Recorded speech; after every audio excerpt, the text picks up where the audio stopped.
Bonjour les parents verts et prudents.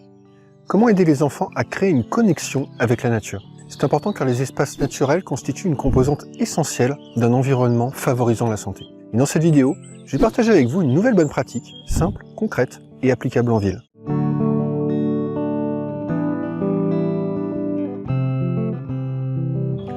Bonjour à tous et bienvenue dans cette nouvelle vidéo. Je suis Guillaume. Sur cette chaîne, je partage des conseils et des astuces pour vous aider à entourer les enfants d'environnements plus sains, avec moins de pollution et plus de nature. Si c'est votre première visite, je vous invite à télécharger mon guide offert qui vous donne les essentiels pour bien démarrer en santé environnementale pour parents. Le lien est dans la description. La bonne pratique que je souhaite partager avec vous aujourd'hui, c'est intégrer la nature dans les habitudes de la famille. Chaque famille a son propre mode de fonctionnement et la nature peut être introduite dans de nombreuses composantes de ce fonctionnement, afin d'obtenir un contact régulier pour les enfants. Une première étape pourrait être d'identifier les zones vertes à proximité de vos lieux de vie, puis à les explorer avec vos enfants. Par exemple, le jardin, square, ruelles verdoyantes, parcs municipaux, bases de loisirs, forêts de proximité, etc. Dans votre recherche, vous pouvez vous appuyer sur des échanges avec les collectivités locales et avec des associations environnementales de proximité. Une seconde étape pourrait être de repérer les espaces naturels protégés les plus proches. Souvent, ces zones présentent des écosystèmes moins influencés par les activités humaines. Elles peuvent donc permettre d'approfondir la connexion entre les enfants et la nature. Par exemple, parcs naturels régionaux, sites Natura 2000, réserves naturelles, parcs nationaux, etc. Votre recherche pourra s'appuyer sur la carte IGN de votre zone, par exemple. Bon, quand je parle de contact avec la nature aux personnes autour de moi, je constate que ça évoque souvent des excursions dans des milieux assez sauvages, c'est-à-dire peu influencés par des activités humaines. Une des difficultés associées à cette vision, d'après moi, c'est qu'elle peut faire penser que la nature est à distance de nous, quelque part là-bas, au loin. Alors je vous invite à considérer une approche différente et complémentaire.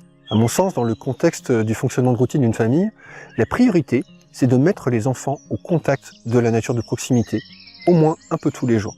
Une fois que vous avez repéré où se trouvent les espaces naturels autour de vos lieux de vie, eh bien, un contact régulier avec la nature doit probablement pouvoir s'intégrer à vos routines familiales, sans changer significativement votre mode de fonctionnement. 1 heure par jour, c'est une référence qui est souvent citée, mais même une séance d'une dizaine de minutes, répétée régulièrement, peut faire une vraie différence, selon des auteurs comme Jared Green. Une bonne pratique classique consiste à laisser les enfants jouer dans la nature à la sortie de la crèche ou de l'école, avant d'entamer les activités de fin de journée. Plus généralement, faire de la nature le terrain de jeu par défaut, c'est une habitude qui permet d'assurer un contact régulier avec la nature de proximité. En règle générale, les enfants, et en particulier les jeunes enfants, n'ont pas besoin d'une nature très sauvage pour créer un premier niveau de connexion. En complément du socle de base que représente le contact quotidien avec la nature de proximité, une diversification des types d'expériences peut être considérée et intégrée concrètement à l'agenda familial. Et dans cette logique, vous pouvez vous appuyer sur des points de repère que je trouve inspirants et que je vous ai présentés dans une des premières vidéos de la chaîne. D'abord, 1 fois par semaine, une activité consacrée à la découverte et à l'exploration de la nature. Par exemple, jardinage, bain de forêt, observation d'oiseaux, initiation à la botanique, etc.